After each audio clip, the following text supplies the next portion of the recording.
नमस्कार, दिन भर की बड़ी खबरों में आपका स्वागत है। मैं हूं आराधना। आज इस बुलेटिन में बात होगी महाराष्ट्र एनडीए में मेयर पद को लेकर जारी घमासान की, राहुल गांधी के बीजेपी पर जोरदार हमले की और वो गरीबों को धोखा मारना चाहते हैं। देखेंगे सुप्रीम कोर्ट में एसआईआर पर चुनाव आयोग ने दी क्या सफाई, शंकराचार्य मामले में सरकार पर क्यों उठे सवाल। ये प्रशासन तय करेगा कि हम शंकराचार्य हैं कि नहीं है। जानेंगे अखिलेश यादव ने 2027 के लिए बनाई क्या रणनीति, और बुलेटिन के आखिर में देखेंगे जाने माने कार्टूनिस्ट इरफान की किस खबर पर पड़ी तिरछी नजर। लेकिन दिन भर की तमाम बड़ी खबरों से पहले एक नजर आज की सुर्खियों पर। आवारा कुत्तों के मामले में सुप्रीम कोर्ट में सुनवाई, डॉग फीडर्स की जिम्मेदारी होगी तय। कोर्ट ने कहा हमारी टिप्पणियों को मजाक नहीं समझे, हम गंभीर हैं। महाराष्ट्र में लाडली बहन योजना को लेकर मचा घमासान, 30,000 से ज्यादा महिलाओं को 2 महीने से नहीं मिली किस्त। शिवसेना यूबीटी ने सरकार की मंशा पर उठाए सवाल। 2024-25 में बीजेपी ने बनाया नया रिकॉर्ड, चुनावों पर खर्च किए 3300 करोड़ रुपए। कांग्रेस से 4 गुना ज्यादा किया खर्च। चुनावी चंदे के मामले में भी टॉप पर है पार्टी। ग्रीनलैंड को लेकर अमेरिका की यूरोप को धमकी, ट्रेजरी सचिव बेसेंट ने यूरोपीय देशों को शांत रहने की दी नसीहत। कहा आप अमेरिका से टकराने से ज्यादा बुरा कुछ नहीं कर सकते। और शेयर बाजार में बड़ी गिरावट, 1065 अंकों की गिरावट के साथ 82,180 पर बंद हुआ सेंसेक्स। वहीं 353 अंकों की गिरावट के साथ 25,232 पर बंद हुआ निफ्टी। ये तो थी सुर्खियां। अब बात आज की सबसे बड़ी खबर की। बीएमसी चुनाव के नतीजे आए 5 दिन हो चुके हैं, लेकिन मेयर किस दल का होगा यह अभी तक तय नहीं हो पाया है। एक तरफ शिंदे के कैंप में सेंधमारी की खबरें सामने आ रही हैं। जो पार्षद अभी तक होटल में बंद थे अब वो आजाद हो गए हैं, और इसके बाद उद्धव कैंप भी सक्रिय हो गया है। सभी की नजरें शिंदे की शिवसेना के 29 पार्षदों पर टिकी हुई हैं। तो क्या है ये पूरा मामला, देखेंगे इस रिपोर्ट में। बीएमसी के चुनाव नतीजे आने के बाद एकनाथ शिंदे ने अपने सभी 29 पार्षदों को ताज होटल में बंद कर लिया था, लेकिन पार्षदों ने ही शिंदे पर सवाल दाग दिए। शिंदे और पार्षदों के बीच होटल में जबरदस्त बहस की खबरें सामने आई हैं, और इसके बाद शिवसेना शिंदे गुट के सभी पार्षदों ने होटल छोड़ दिया है, वो आजाद हो गए हैं। लेकिन पार्षदों के होटल से बाहर जाने से पहले शिंदे ने उनसे रिटर्निंग ऑफिसर की तरफ से जारी किया गया जीत के प्रमाण पत्र और पार्षदों के आधार कार्ड ले लिए हैं, जिससे कोई भी पार्षद मेयर चुनाव से पहले दल बदल नहीं कर सके और वो बीजेपी पर दबाव बनाए रखे। इस बीच शिंदे ने एक बार फिर 2.5 साल के मेयर पद की बात कही है, लेकिन बीजेपी ने शिंदे की डिमांड को ठुकरा दिया है। पेच सिर्फ बीएमसी पर ही नहीं फंसा है, बल्कि कल्याण डोंबिवली पर भी फंस गया है। यहाँ 122 सीटों के सदन में बहुमत के लिए 62 सदस्यों की जरूरत है। चुनाव में बीजेपी को 50 और शिवसेना को 53 सीटें मिली हैं। अब दोनों ही दल अपना अपना मेयर बनवाने की कोशिश में जुट गए हैं। एक दूसरे के पार्षदों को तोड़ने की कोशिश हो रही है। बीजेपी और शिंदे में टकराव तेज होता जा रहा है, तो इस मौके को भुनाने के लिए उद्धव ठाकरे भी सक्रिय हो गए हैं। कांग्रेस ने ऐलान कर दिया है कि शिवसेना यूबीटी के साथ उनका पहले का गठबंधन है। अगर शिवसेना यूबीटी मेयर चुनाव में उम्मीदवार उतारती है तो वो अपने गठबंधन सहयोगी के साथ जाएंगे।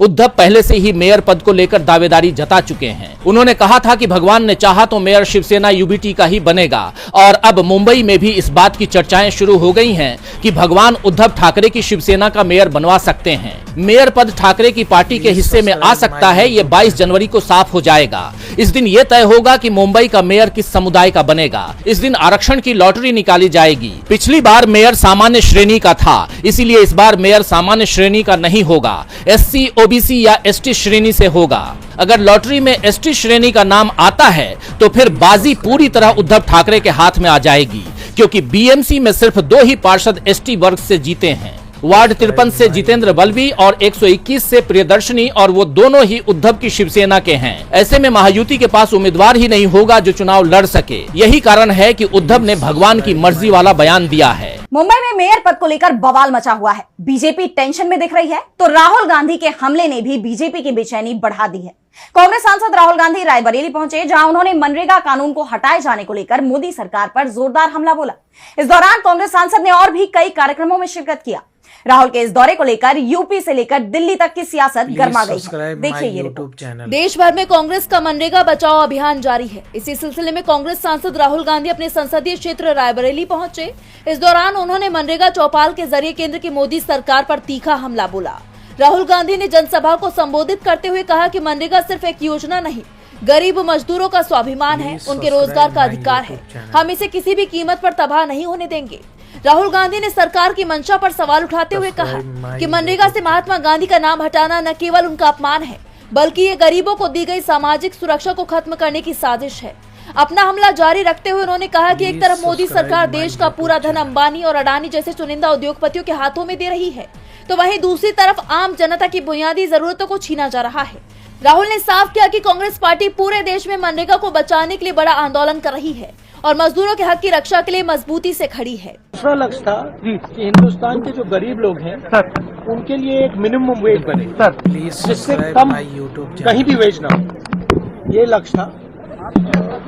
नरेंद्र मोदी जी ये नहीं चाहते यार, वो पावर को कॉन्सेंट्रेट करना चाहते हैं, वो पावर को अपने हाथों में लेना चाहते हैं और ब्यूरोक्रेसी के हाथ में डालना चाहते हैं और वो गरीबों को भूखा मारना चाहते हैं। राहुल के इस दौरे को लेकर शहर में उनके और अखिलेश यादव के पोस्टर दिखाई दिए, जिसमें अखिलेश को 2027 और राहुल गांधी को 2029 का कप्तान बताया गया है। इस दौरान राहुल गांधी ने रायबरेली में कांग्रेस और समाजवादी पार्टी के कार्यकर्ताओं के साथ एक साझा बैठक की, जो आगामी राजनीतिक एकजुटता का संकेत देती है। उन्होंने Raebareli premier league cricket tournament का उद्घाटन भी किया। लेकिन इन सब के बीच मनरेगा को लेकर और 2027 के चुनाव से पहले राहुल गांधी के इस दौरे ने उत्तर प्रदेश से लेकर दिल्ली तक की सियासत में हलचल बढ़ा दी है। बीजेपी पर राहुल गांधी के हमले लगातार बढ़ते जा रहे हैं, तो एसआईआर प्रक्रिया का विरोध भी थमने का नाम नहीं ले रहा। जिन राज्यों में ये प्रक्रिया चल रही है वहां इस पर सियासी बहस छिड़ी हुई है, तो सुप्रीम कोर्ट में भी इस पर बहस जारी है। एसआईआर के खिलाफ दाखिल याचिकाओं पर कोर्ट में सुनवाई हुई। इस दौरान चुनाव आयोग ने नागरिकता तय करने के अधिकार अनुच्छेद 324 और 326 का भी जिक्र किया। तो क्या कुछ हुआ कोर्ट में सुनवाई के दौरान, देखेंगे इस रिपोर्ट में। एसआईआर को लेकर चुनाव आयोग बुरी तरह घिरा हुआ है। इस प्रक्रिया के खिलाफ दाखिल याचिकाओं पर सुप्रीम कोर्ट में लगातार बहस चल रही है और चुनाव आयोग उस पर लगे आरोपों पर अपनी सफाई पेश कर रहा है। कोर्ट में चुनाव आयोग ने दलील दी है कि चुनाव प्रक्रिया को शुद्ध रखना उसका संवैधानिक धर्म है। जिस तरह लोगों को अपनी नागरिकता साबित करने के लिए नोटिस भेजे जा रहे हैं, उसे लेकर याचिकाकर्ताओं का कहना था कि ये न सिर्फ संविधान के अनुच्छेद 326 का उल्लंघन है, बल्कि लाल बाबू हुसैन मामले में आई सुप्रीम कोर्ट की ऐतिहासिक गाइडलाइन के भी खिलाफ है। इसके जवाब में अब चुनाव आयोग की तरफ से पेश वकील राकेश द्विवेदी ने कहा कि अनुच्छेद 324 और 326 को धारा 19 के साथ पढ़ने पर यह संवैधानिक कर्तव्य बनता है कि केवल उन्हीं लोगों को नामांकित किया जाए जो नागरिक हैं। संविधान बनाने वाले भी यही चाहते थे। ऐसा नहीं है कि हमने किसी पर कोई अनुमान नहीं लगाया है। हर किसी को कुछ न कुछ डॉक्यूमेंट्स पेश करने होंगे। जून 2025 तक अगर ये सभी लोग पिछली लिस्ट में अपने माता पिता के साथ संबंध साबित करते हैं तो हम संतुष्ट हैं। उन्होंने एसआईआर को अलग तरह की प्रक्रिया बताया है। दरअसल लाल बाबू हुसैन मामले में कोर्ट ने साफ निर्देश दिए थे कि अगर कोई पहले से वोटर लिस्ट में दर्ज है तो माना जाएगा कि उसकी नागरिकता पहले ही जांची जा चुकी है।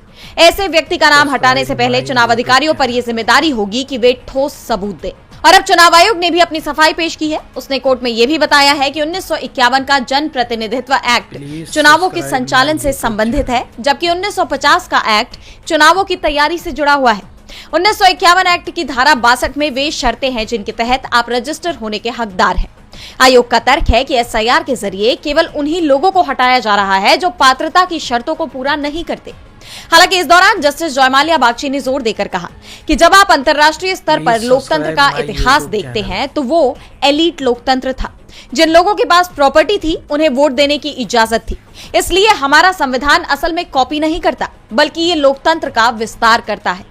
उन्होंने साफ किया कि हर नागरिक का नाम वोटिंग लिस्ट में होना चाहिए। मामले में अगली सुनवाई 21 जनवरी को होगी। एसआईआर को लेकर जारी बवाल बढ़ता ही जा रहा है, तो यूपी के माघ मेले में शंकराचार्य से जुड़े विवाद ने भी अब तूल पकड़ लिया है। मेला प्राधिकरण ने शंकराचार्य अविमुक्तेश्वरानंद को नोटिस जारी कर उनके शंकराचार्य होने पर सवाल खड़े कर दिए हैं। उन्हें अपने पद की वैधता साबित करने को कहा गया है, जिसे लेकर अब शंकराचार्य का पलटवार सामने आया है। तो विपक्ष भी इस मुद्दे पर भड़क गया है। देखिए ये रिपोर्ट। प्रयागराज के माघ मेले में इस समय धार्मिक और राजनीतिक पारा चरम पर है। ज्योतिष पीठ के शंकराचार्य अविमुक्तेश्वरानंद और मेला प्रशासन के बीच शुरू हुआ विवाद अब उनके पद की वैधता तक पहुंच गया है। प्रयागराज मेला प्राधिकरण ने नोटिस जारी कर उनकी पदवी पर ही सवाल उठा दिए हैं। मेला प्राधिकरण का कहना है कि इस पत्र को प्राप्त करने के 24 घंटे के अंदर ये स्पष्ट करें कि आपके द्वारा अपने नाम के आगे शंकराचार्य पद का प्रयोग अथवा अपने को ज्योतिष पीठ के शंकराचार्य के रूप में प्रचारित प्रसारित कैसे किया जा रहा है। प्रशासन का कहना है कि मामला सुप्रीम कोर्ट में विचाराधीन है। ऐसे में खुद को शंकराचार्य घोषित करना कोर्ट की अवहेलना है।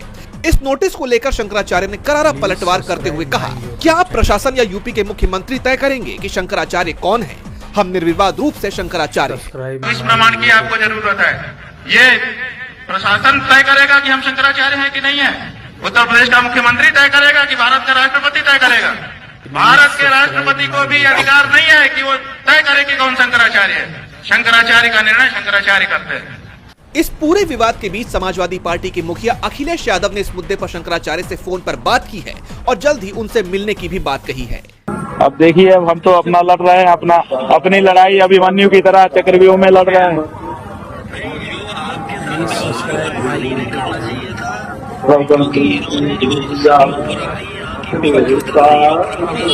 इस मुद्दे पर कांग्रेस ने भी प्रेस कॉन्फ्रेंस की। पार्टी के प्रवक्ता पवन खेड़ा ने कहा कि संत मठ वाले होते हैं, लठ वाले नहीं। ये लठ वाले हमारे हिंदू धर्म पर कब्जा करके बैठे हैं। जो अत्याचार प्लीज सब्सक्राइब उत्तर प्रदेश में आप पिछले 48 घंटे से देख रहे हैं, क्या ये कोई मठ वाला बाबा कर सकता है? YouTube channel. संत मठ वाले होते हैं, संत लठ वाले नहीं होते। ये लठ वाले आकर हमारे हिंदू धर्म पे कब्जा करके बैठे हैं। माना जा रहा है कि शंकराचार्य के विरोध को विपक्ष का साथ मिलने के बाद योगी सरकार और प्रशासन पर दबाव बढ़ सकता है। अब इस मामले में आगे क्या होता है, ये तो देखना होगा। शंकराचार्य के मामले में सरकार पर सवाल खड़े हो रहे हैं, तो अखिलेश यादव ने भी सरकार को घेरने की पूरी प्लानिंग कर ली है।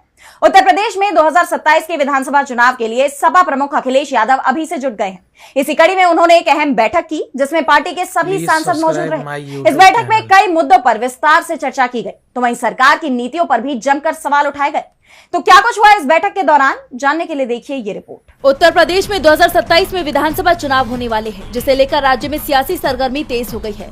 पार्टियां अपनी चुनावी रणनीति बनाने में जुटी हुई हैं। इसी कड़ी में सपा प्रमुख अखिलेश यादव ने लखनऊ सपा कार्यालय में एक बड़ी बैठक बुलाई, जिसमें पार्टी के सभी सांसद और राज्यसभा सांसद मौजूद रहे।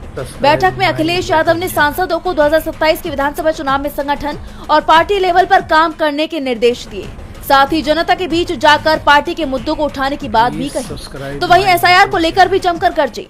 जैसा कि आप जानते हैं कि एसआईआर को लेकर अखिलेश पहले भी कह चुके हैं कि इस प्रक्रिया में बड़े स्तर पर धांधली हो रही है, गलत तरीके से वोट काटे और जोड़े जा रही हैं। इसके अलावा अखिलेश यादव ने 2027 में समाजवादी पार्टी की सरकार बनाने की पूरी रणनीति पर चर्चा की और सांसदों को इस विजन के साथ काम करने को कहा। इस बैठक के बाद सपा सांसद अवधेश प्रसाद ने बड़ा बयान देते हुए कहा, पीडीए को मजबूत करना है और 27 में पीडीए की सरकार माननीय अखिलेश यादव जी के नेतृत्व में बनाना है, जिससे इस प्रदेश के किसानों का, इस देश के शिक्षकों का और इस प्रदेश के नौजवानों का भला हो सके। अवधेश प्रसाद के बाद पार्टी के सांसद छोटेलाल खरवार ने कहा, भारतीय जनता पार्टी को हराना है और भारतीय जनता पार्टी को हरा करके समाजवादी पार्टी पीडीए को जिताना है, यह संकल्प लिया गया। सपा की इस बैठक के बाद बीजेपी में हलचल तेज हो गई है, तो दूसरी तरफ एसआईआर को लेकर अखिलेश के आरोपों से बीजेपी पर गंभीर सवाल उठ रहे हैं। अब देखना ये होगा कि इन आरोपों पर बीजेपी की तरफ से कोई प्रतिक्रिया सामने आती है या नहीं। सपा की बैठक में सरकार की नीतियों पर सवाल उठाए गए, तो तमिलनाडु की राजनीति में भी भारी बवाल देखने को मिला। तमिलनाडु में अक्सर ही राज्यपाल आरएन रवि और राज्य सरकार के बीच टकराव की खबरें सामने आती रही हैं, लेकिन इस बार तमिलनाडु विधानसभा के सत्र के दौरान कुछ ऐसा हुआ है जिससे दोनों के बीच के मतभेद की खबरों पर मुहर लग गई है और अब ये टकराव थमने का नाम नहीं ले रहा है। तो ऐसा क्या हुआ है राज्य में और क्या है ये पूरी खबर, जानने के लिए देखिए ये रिपोर्ट। तमिलनाडु में राज्यपाल आरएन रवि और राज्य सरकार के बीच लंबे समय से जारी टकराव अब खुलकर सामने आ गया है। 20 जनवरी को तमिलनाडु विधानसभा के सत्र के दौरान राज्यपाल और राज्य सरकार के बीच तीखी बहस देखने को मिली और बड़ा विवाद तब खड़ा हो गया जब राज्यपाल आरएन रवि ने उद्घाटन भाषण देने से पहले ही सदन से वॉकआउट कर लिया। राज्यपाल आरएन रवि ने आरोप लगाते हुए कहा कि मैं निराश हूँ, विधानसभा में राष्ट्रगान को अपेक्षित सम्मान नहीं दिया गया और कार्यवाही के दौरान मेरा माइक्रोफोन भी बंद कर दिया गया, जिससे मैं अपनी बात नहीं रख सका। बता दें, परंपरा के मुताबिक सदन की कार्यवाही शुरू होने पर राज्य गान तमिल थाई वल्थु गाया जाता है और आखिरी में राष्ट्रीय गान गाया जाता है, लेकिन राज्यपाल रवि ने इस नियम पर आपत्ति जताते हुए कहा कि राष्ट्रीय गान दोनों समय गाया जाना चाहिए।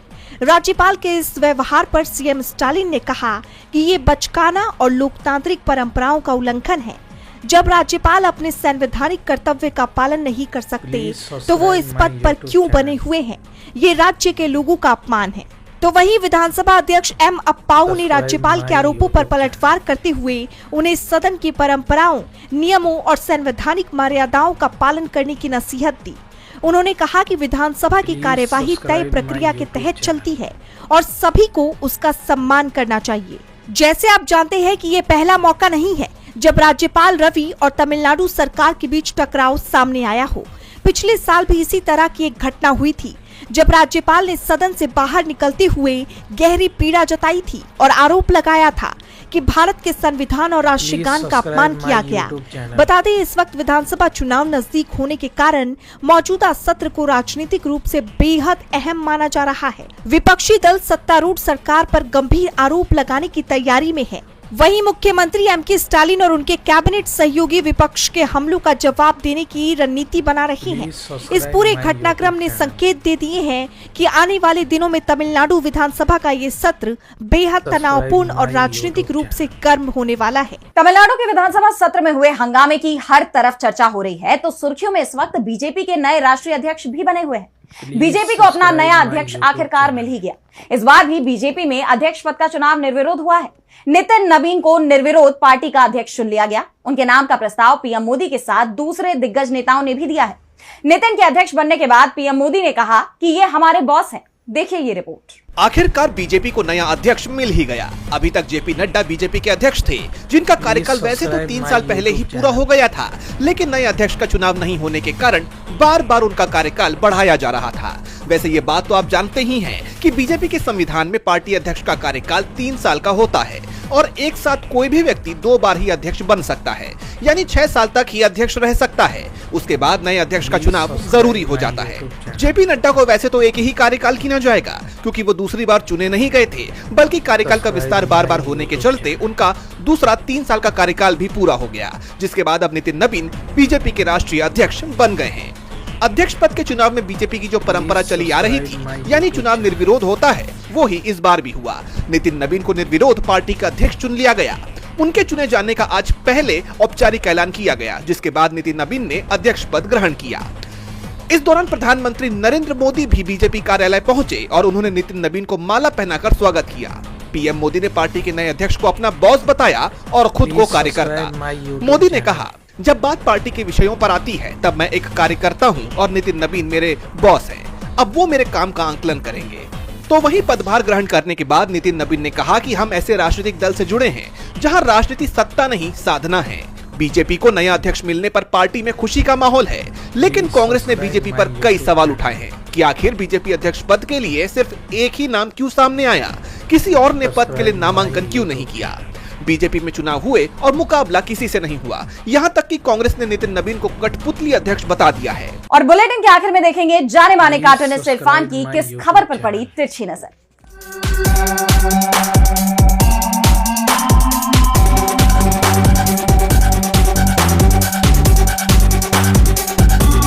प्रधानमंत्री नरेंद्र मोदी में कई सारी खासियतें हैं, जिनमें से एक खास बात यह है कि उनमें एक अच्छा नेता के साथ साथ एक अच्छा अभिनेता भी है, जो समय समय पर बाहर निकल करके आता है, या कहना चाहिए सही समय पर आता है।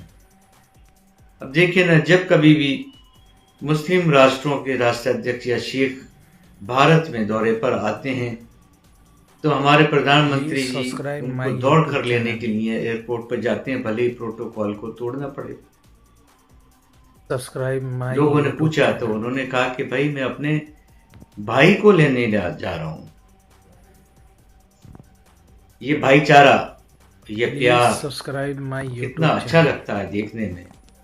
क्या देश के अंधभक्त उनके इस प्यार की परंपरा को और आगे बढ़ाएंगे।